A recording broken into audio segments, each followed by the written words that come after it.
I wanted to say to you.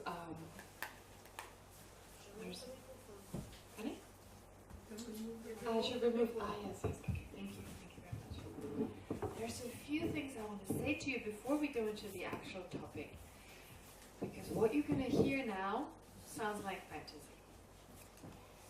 And just I thought to prepare you for this, the modern religion, in a way, is science. In a sense, of course, some people say consumerism is the new religion, but from the point of view of if a scientist says so, we believe it. When a scientist says so, so the fancier the title, the fancier the university, the more likely we're going to believe it. Why? Because we say they know, and they have no reason to lie to us, right? That is not absolutely blind faith. It's basically, well, to a certain degree, and no one discourages us from investigating and analyzing, but basically, if you check your own attitude, you read somewhere, and the most amazing things, hard to believe. For instance, I thought this morning, I just look up some of these amazing things. Check whether you can believe it or not. There's something called neutron stars. And if you take a teaspoonful of neutron stars, they're the remnants of stars that lose their energy. So the remnants of those, if you could take these neutron stars, if you would take a teaspoonful, it would be as heavy as billions of tons. So there's substances that are so heavy, so this is what science tells us, so heavy that one teaspoonful weighs billions of tons. It's hard to believe, right? But science tells us and we go, okay, right? Okay. If us, as human beings, the atoms that make our body, are 99.9999% made of space, just the actual matter we are made of, the entire human race would fit into a sugar cube. The actual matter that we are made of, 99.9% fit in a sugar cube. I'm just saying, it's hard to believe, but it's okay. The entire life, in our entire life, walking around, usually most people walk around the earth 3 times. The amount of time we spend walking, added up in one lifetime, averages walking 3 times around the entire globe. Hard to believe, but okay, right? If you put a razor blade into your stomach, the stomach acid will dissolve it. Hard to believe, but wow, okay. The photons in the center of the sun take 40,000 years to reach the surface of the sun, but 8 minutes to reach the earth. Okay. Sounds amazing, but you know, why not? Oh, that one's a favorite one. We have more bacterial cells in our body than human cells. Cool. More bacterial cells than human cells. And a flea, it's not pish-pishim, what is it, a flea? Swoof. A swoof accelerates, paroshim.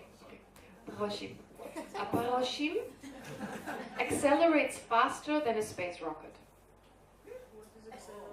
Accelerate, what's the word accelerate?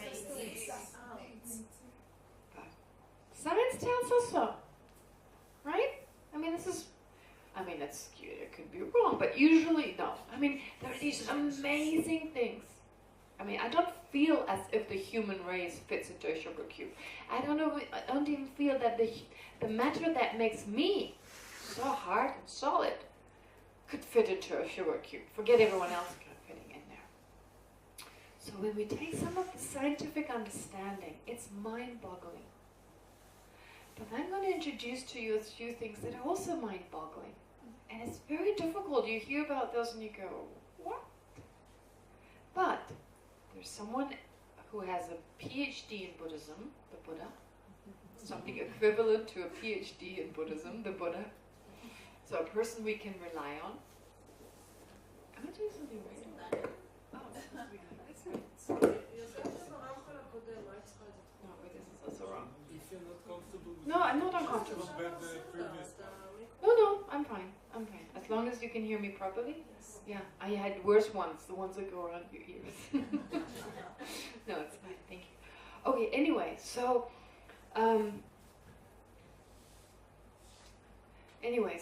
we have the Buddha tells us the Buddhas tell us the most amazing things. Some of their great lamas tell us the most amazing things, and initially it's difficult to see them as a valid source of information. It's hard to believe them. We are more likely to believe a guy with a fancy PhD than we are likely to believe a meditator. So, just to be aware of how easily we believe one person who's got it, and how difficult. So to just consider, to be kind of a little bit like, why do I believe this person but not that person? Number one. Number two, of course, it's only temporarily believing in it until you have, well, I don't ask you to believe in it, but I present it to you.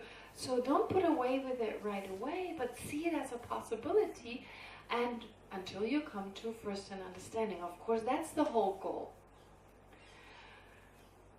And also the Buddha has no reason to lie to you. So usually it's something else that right now, there's so many things right now we have no idea about.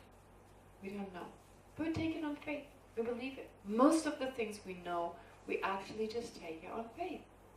If you say, I know it because I Googled it, that's not knowledge. That's knowledge about the information, but we don't know whether that's 100% true. I mean, I believe Albert Einstein existed. I never met the man. I mean, with photoshopping, there's so much you can do with photographs. I don't even know if that was Albert Einstein. If someone else tells me they've met them, they could be lying. Someone wrote a paper signed with Albert Einstein. That could not be. I don't know, but I believe it. I have no reason to disbelieve it. There's no reason to lie about it, right? There's no benefit. So I believe it. Shoshka, what day were you born? Just the month and the date. January and the date? 28th. So I usually ask people, January 28th, are you sure you were born on that day? Are you 100% sure? Of course not. Right? We don't know. We believe it our entire life. We celebrate our birthdays on those days. In fact, when I taught in the US, someone said, oh, it's funny. I actually found out I was not born on the 5th of May. It was just not a good day for my parents to celebrate the birthday, so they just conveniently changed it and put it on the 4th of May in my birth certificate. Right? It's like, who can check? It's not like you put it in the birth certificate and who cares if the 4th of May or the 5th of May? It's not your problem. So the point is, we believe we're born, and we believe this our entire life. And we say, I know I was born on that day. But honestly, is this actual knowledge, or is it belief? Is it some kind of belief? Okay? And it doesn't matter, because believing in it is good enough to have your birthday on that day. And every time you fill a form, you fill in what you think it is. Okay? So you see, there's so little we really know. The planet Earth, I've never gone through the reasoning that explained to me that our planet is round. I can't be bothered. I have other things to do, go through all the reasonings until I understand it myself. I've never felt the urge to go into a space rocket and look at it for myself, see it from a distance, right? And for all I know, it looks flat. Okay? It looks flat to me. Some places around it and others, but it looks flat. So basically, I say I know our planet Earth is round, but I actually don't know. I just believe it. Because people who are more clever than me, that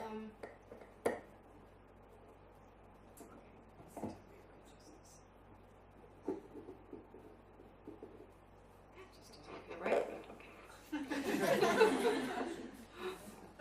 Does that look okay?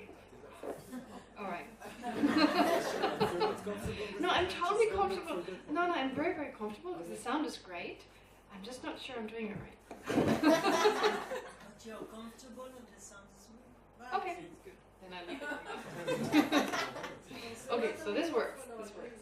Yeah, I can see you. You can see me good. Okay, so therefore, with this in mind, I want to introduce those next ideas. Okay. All right. So what it says on page.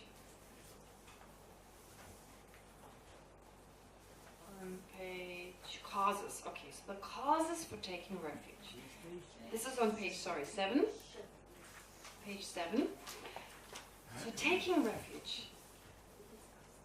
You think it's upside down, right? It's comfortable. It's totally comfortable. It looks funny, right? That's Yeah. Yeah, I can adjust it. Yeah, then it looks a little bit. That's a little bit. Okay. Yeah, I can even do this. Do the Indian. Yes. Okay.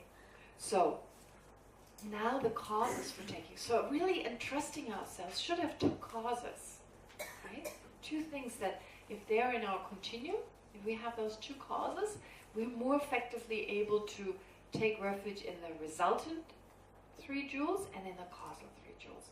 Now the first cause is fear. Right away we go, what? Fear? That can't be something good. How can fear be something good? I mean, all the causes in Buddhism, it's supposed to remove our fear.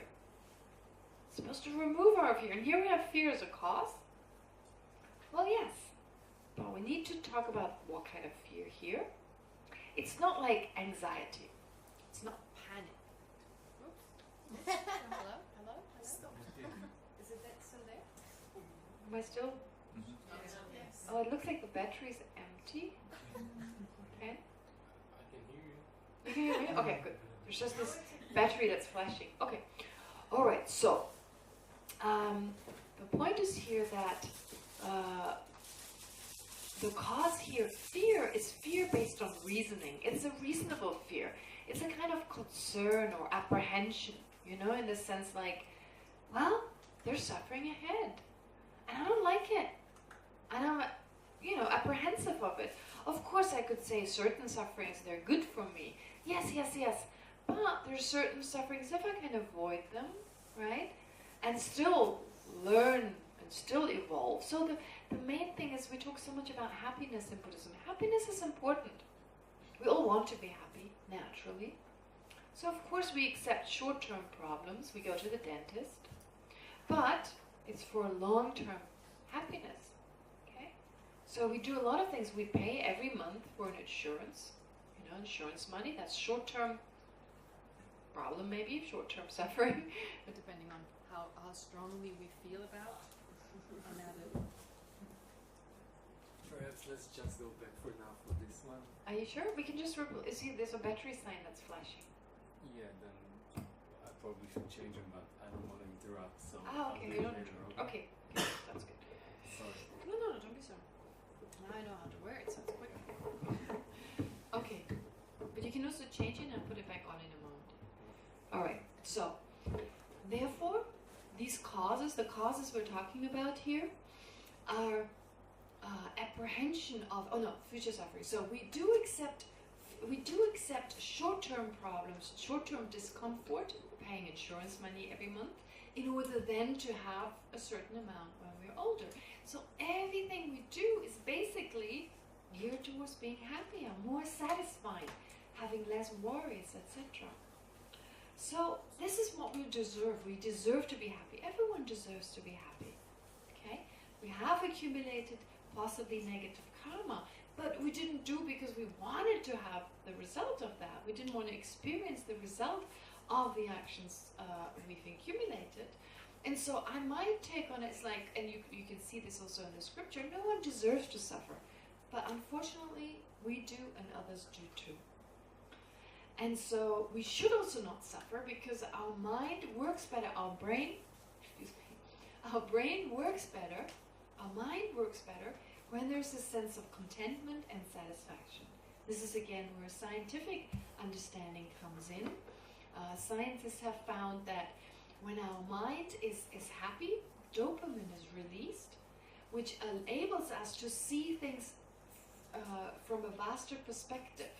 So we can negotiate better, we have greater compassion for others, and there's a sense of satisfaction and contentment. We are more creative. Okay? So in those moments, I'm not saying that there couldn't be problems and troubles, but there's a sense of inner contentment that enables us to have a vaster perspective. The greater our suffering, the harder it is to see the vaster picture. Of course, it could be that there's a suffering and we expand the mind and we're able to move beyond it and then have a vaster perspective. But it's because of the chemicals in our brain, it is just effective or more beneficial. Also, it gives us more energy. Ever notice when you receive good news, you jump up? When you hear you win the lottery, wow, you jump up, right? Something really great happens, you jump up. When you get bad news, you sit down. Drains your energy. So these are just few reasons that science has found to be more effective. There's a book called Emotional Roller Coaster by a BBC reporter. Her name is Claudia Hammond. She's actually a psychologist/doctor, and so she wrote this book, Emotional Roller Coaster. So she speaks about the importance of joy and the importance of contentment and happiness, scientifically at least. So, I mean, we all know we want to be happy anyway, but it's good to have the scientific proof for that it's important to have that sense of contentment. And so, therefore, it's natural to have fear and concern about future suffering. Okay? And then there's faith or belief, the belief that the Buddha Dhamma Sangha can help us. That the three jewels can be, of course that doesn't mean a doctor can't help us. Okay? But more in terms of long term, so we have fear of sickness, believe the doctor can help us, so we go to see a doctor, which we should continue doing by all means.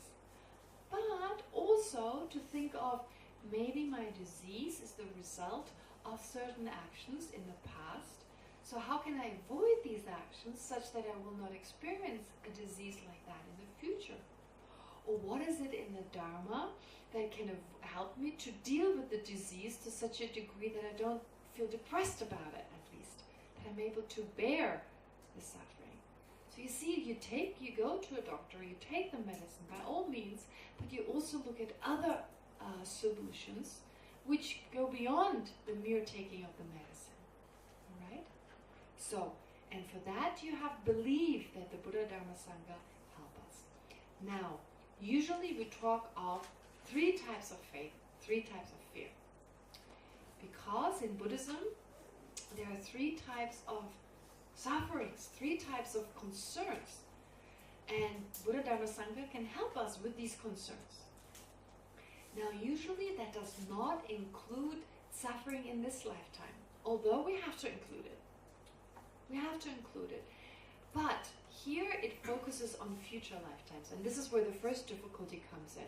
Future lifetimes? You kidding me?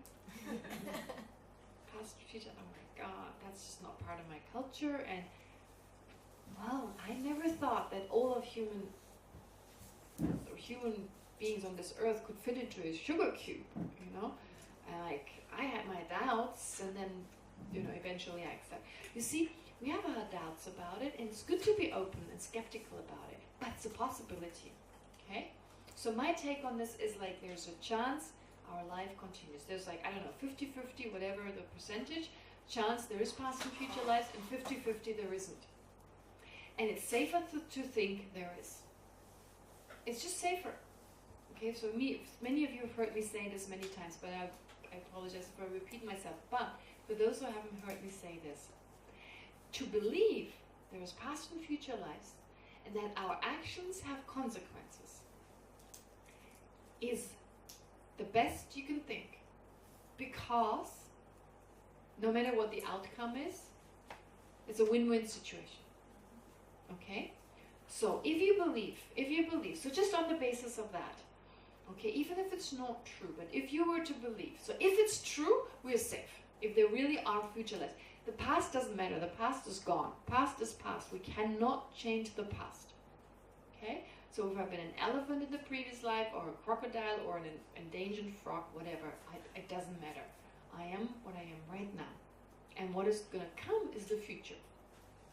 So if they are really future lives, and if those are determined by the actions I accumulate in this lifetime, then why is this a win-win situation to live our lives as if? Because if there are no future lives, and our body, our mind stops in the same way as our body perishes and stops, well, at least I don't have regrets when I die. You know? Because living our lives as if there is a future result of my actions, well, if I want to have money and you know, a comfortable life, I should be generous. If I want others to like me, I should treat others the same way I want them to treat me. I mean, it's the Jewish summary of all of Judaism. Love yourself as you love others the way you love yourself. Don't do unto others what you don't want to do others onto yourself. That's it, right? So that's the idea, living a life as if any action that I accumulate, it will come back to me, and there will be future possibilities, etc. And so therefore to be prepared for that. If death is just the end of, okay, at least my mind is calm, there are no regrets, few regrets, depending on how much I master to apply this, and we go happily, and then everything is over anyway, so who cares? And I pass something on to my children at least. You know, my children, just a second, I pass something on to my children, and at least, you know, I've been a good example to them, I've been a good example to others, so they continue to live through me, if you like. So there's a sense, something positive continues. They have loving relationships, etc. Loving relationships and so forth. They're generous, they're kind, because they've learned it through me. Okay? If there is no, if life continues after death, but it's like the way it's described in the Abrahamic faith. So I don't think in Judaism there's talk of the hell realms, of like a hell state, but there's talk of being with God and, you know, the day of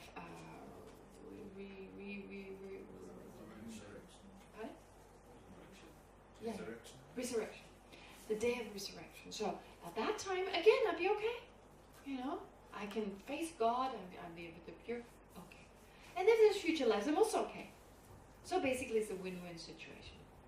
Ite. I didn't understand why it's good so that I have consequences for my actions in the next life. To believe that my actions have consequences in the future life, well, because the thing is, if I want, let's say there are future lives, let's take that possibility. If I want to have a certain comfort in the next life, certain opportunities, that involves also financial abilities. And there's nothing shameful about having enough to be able to support yourself, having certain freedoms. So this I can not reach by robbing a bank. Maybe in this lifetime I could do that. You know, in this lifetime if I rob a bank, I may steal money and have more money. That's a possibility. But that's not the karmic result. Right? That's not the karmic result, but still within this lifetime, through negative actions, so through stealing, I can actually get more money.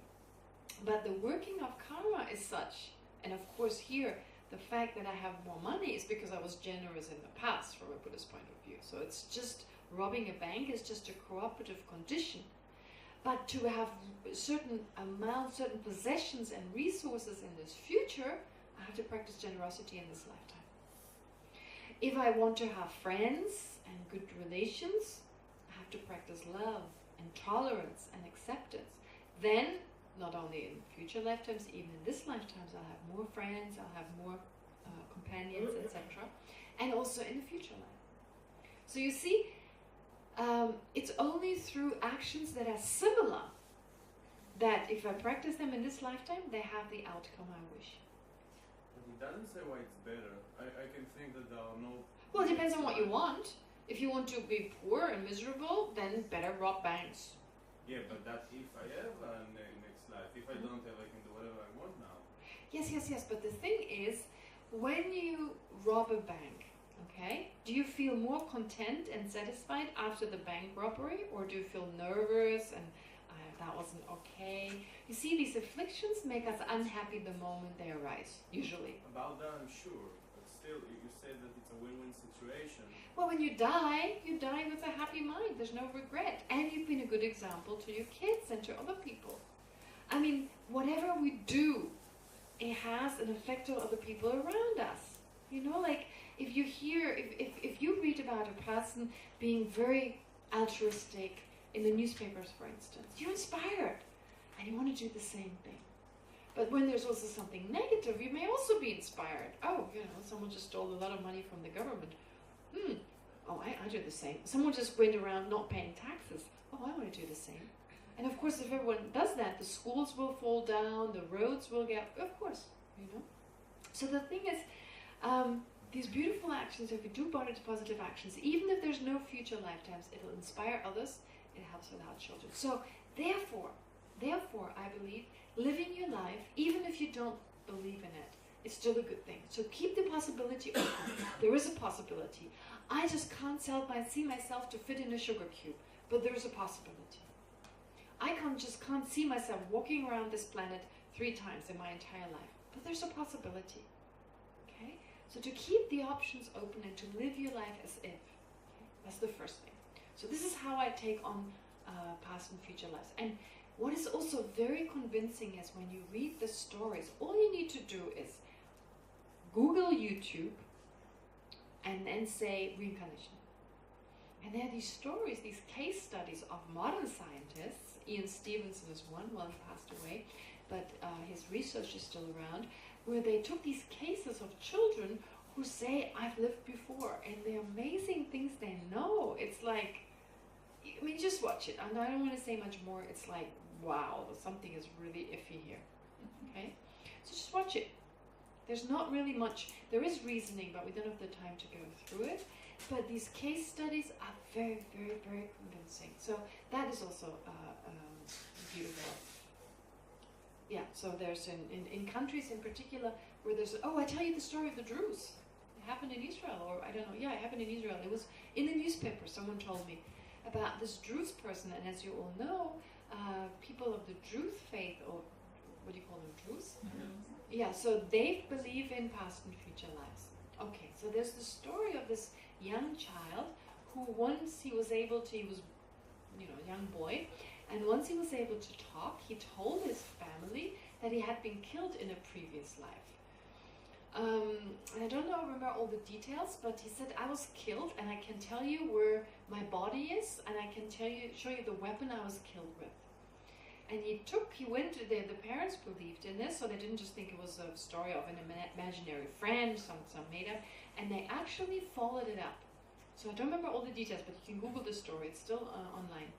And so apparently the authorities went to check out the place where he said the body was buried.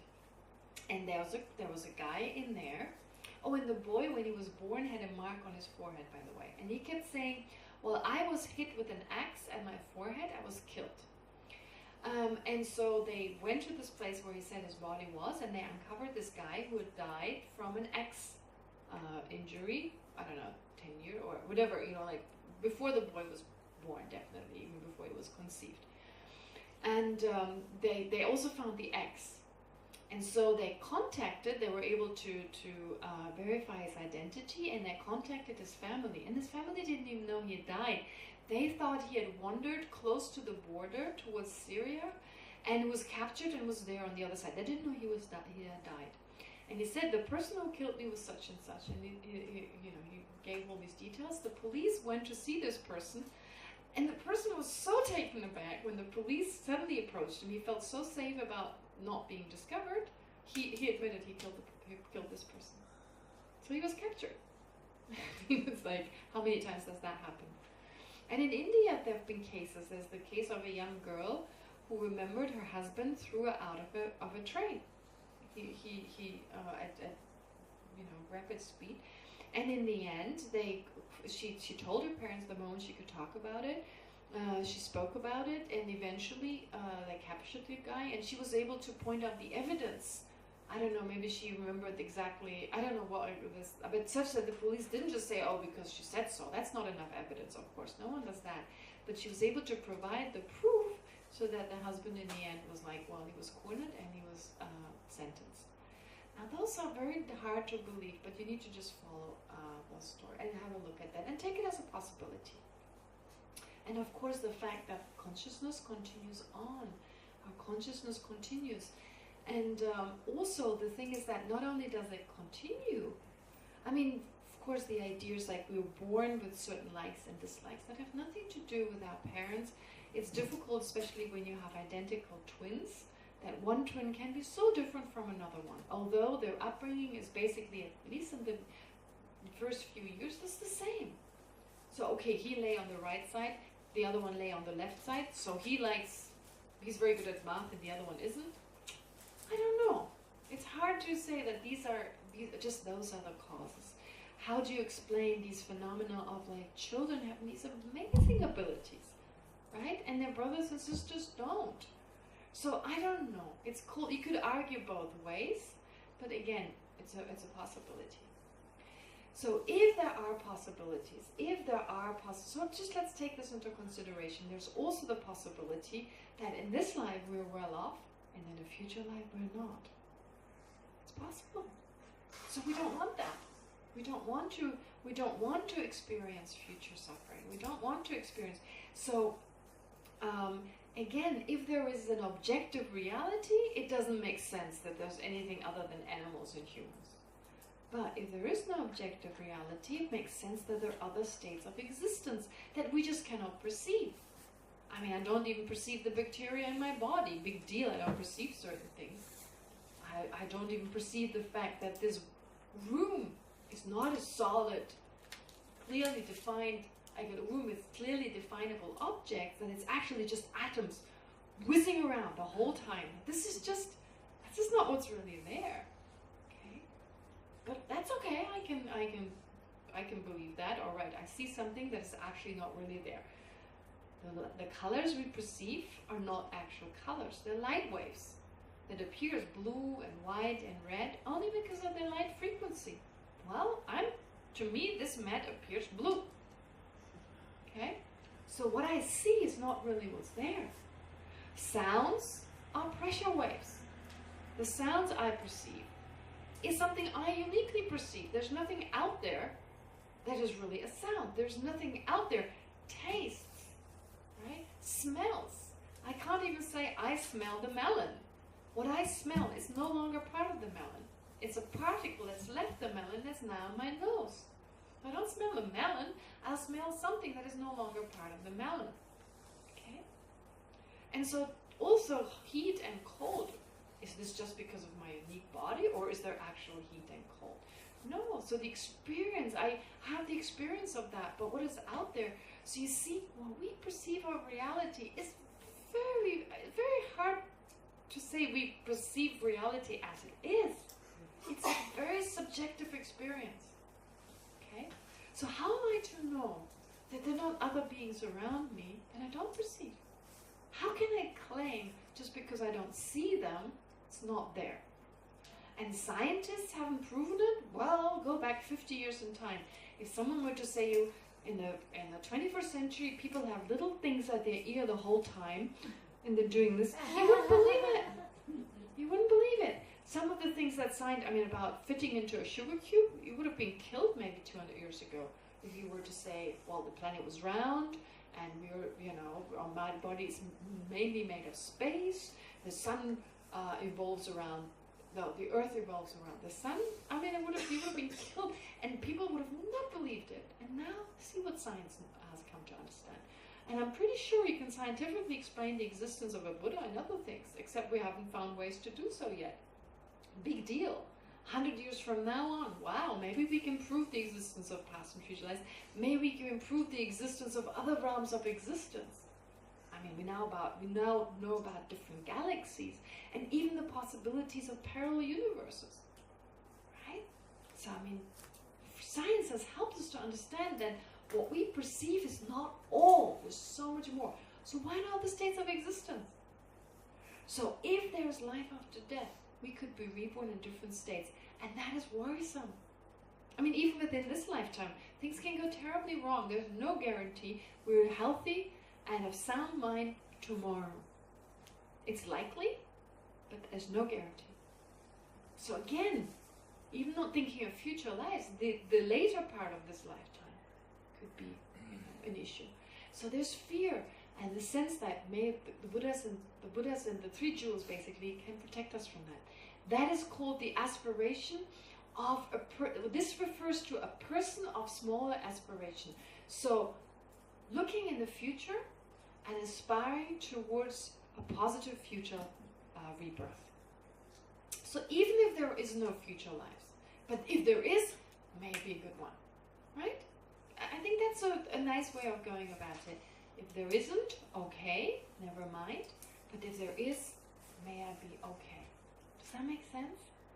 And so that's one way of taking refuge. So the fear here is fear of future suffering, and faith that the Buddha Dharma Sangha can help us, can guide us such that we do not accumulate the causes that lead to that. So help us to be more moral, more ethical. I'm not saying that there are not other entities who can help us in that way, but it's just a matter of personal preference. In Judaism, of course, you find the same explanation about being kind, being generous, being honest, being truthful, being loving, and so forth. So it's just a matter of, do you follow the instructions there? You find those more beneficial for you personally? Or is there something about Buddhism? It's just a matter of preference. So, whichever you follow. So in this case, if it's Buddhism, you take refuge in the Buddha Dharma Sangha, you follow their advice to accumulate the causes and conditions for better rebirth. Okay.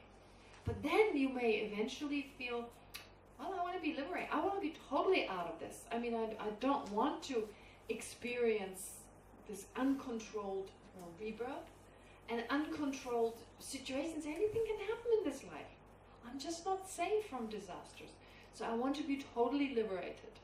I want to be liberated from suffering altogether. You know what I think is funny? For most people, it's easier to accept liberation than past and future lives. It's interesting, isn't it? Yeah. But anyway, never mind. So, the wish to be totally liberated. Is there anyone for whom that is true? For whom is past and future lives a really difficult issue? Okay, yeah. From some of your faces I could tell. It was written on your faces. But, you know, it was for me for the longest time, too. So, it's just part of it. I was already a nun and it was difficult, so a big deal, you know. But this is how I dealt with it. Yes, that's how I dealt with it. And I just lived my life as if, and you know, the thing is, what's funny, I think I'm totally convinced of past and future lives. I think I'm totally convinced. And then I hear a story about a child, the Drew story was like, whoa. You know, if I were totally convinced, it's like saying, whoa, the sun goes up every morning. It doesn't surprise me because I'm so like, yeah, big deal. But the fact that these stories still affect me shows that my sense of conviction is also not one that is like, right? I still go, whoa. There you go. So even as a nun, even Tibetans, because it's not obvious. There's no one, I mean, the people who say it's true are so few, and I don't remember. But I don't even remember what I did last month, so that's not a big deal. But I remember being there. I don't remember being there when I was 2. My first memory comes around 3 or 4. So therefore, that's a little difficult to believe, but then there are photographs and my parents say it's me. Pardon? Lucky you. Lucky me, right? At least I was around at that time. But, you know, the terrible pictures, I'm not terribly proud of them, but never mind. Okay, so am I making sense? So here, taking that as a possibility. So don't worry about it, but keep an open mind. I think keeping an open mind is a good thing, all right, to that possibility and living your life as if, just to be on the safe side. All right, and then of course liberation, the possibility of being liberated from our afflictions, totally liberated from our anger, from our attachment, and again, the fear of our own afflictions, the fear of this uncontrolled mind of ours. Right? Fear of that, and the faith that Buddha Dharma Sangha can protect us from that. And then lastly, the fear of other sentient beings suffering. Wow. When are we going to be afraid of that? It's beautiful to think we could be actually afraid or concerned. So worried. I mean, like, I just want to be I want to expand my mind to be of greater benefit, to be able to say exactly the right thing when someone needs me. How often someone comes to see us and they have a problem, and we want to help them in that moment, right? There's really our actual natures. We want to help others. It's only when we don't like them we may not want to help them, but naturally, we don't know them. Usually want to help people. There's a sense of compassion when we hear about, these houses that were burned. Terrible, Oh my God, if I wish I could just go, bang, problem solved. Not that I can revive the house. No one could do that. No one is omnipotent. But tell them the right thing and they go, oh, okay, now I can totally accept it. It's okay. There's an advantage. I can see that I can learn something. Wow, I would love to do that. With a few words, they work out and problem solved. I just don't know what to say. Would that help? Would that help? Would it help me, maybe? I don't even know what would help me, so forget about what would help another person. So you see, this wish to be able to do so, and that is the concern. Others, they're suffering. There's so much suffering. Even being human, even in Israel, don't think that Israel if I say even in Israel, so in comparison to India, people may think, oh, Israel is better, okay, because of the material things. Here you have other types of sufferings. Or some people think, oh, no, Israel, if I was just in a different country, all the problems, the political problems, they exist everywhere. Political problems everywhere, whether you live in Germany or other countries, and it just affects us differently, right? I mean, now in the US, people have a lot of fear with Trump, etc. In Germany, there are these kind of neo-Nazis, not neo-Nazis, but they're kind of lean in that direction. They can pop up again. So it's kind of scary. At samsara, there's a lot of ignorance, and there are a lot of people who just totally warped in their understanding. Okay? So wherever you go, but there's so much suffering. I mean, the amount of suffering around us, people having worries, people having guilt, people having these incredible, if you could do something, right? So that is the wish to become like the Buddha. Really reaching that state of total omniscience, knowing exactly what everyone needs, and wishing to become enlightened for the benefit of all sentient beings. And that is the person of the greatest aspiration. So the person of the kind of weakest or smallest, the smallest aspiration is the person who wishes for future lifetimes, future happiness in future lifetimes, if there are. The person of middling capacity or middling aspiration, is a person who wishes for suffering to be totally eliminated, no more possibility of suffering. And the third is the person who wishes for all other sentient beings, their suffering be totally eliminated, and I myself being able to take them, to guide them, to show them how to go there, having gone there myself. Okay? So those are the three aspirations. Very important. And that there's the aspiration to remove suffering in this lifetime is not mentioned, but it's included, of course, in this lifetime. That's important. It is included. But the problem is that in this lifetime, or the problem is usually in this lifetime, we don't do dharma to remove the suffering, right? Oftentimes, I don't feel good, I go shopping. Okay? I don't feel good, I eat. I don't feel good, I sleep. I don't feel good, I watch a movie. So there are other ways of at least temporarily forgetting about the problem. And so we oftentimes, we don't choose the dharma necessarily, or we choose negative actions. But if our focus is future lifetimes, there's no way we can do negative actions. We can't, right? If we're not concerned with the happiness of this lifetime, the thing is if we're only concerned with future happiness, then we have to live an ethical life. Robbing a bank will not help you in a future life. Being rude, it will not, by no means. So therefore, only positive actions can help you. Going shopping will not avert a future problem, or, escaping in eating, or eating disorders, or escaping in sleeping, or taking a holiday,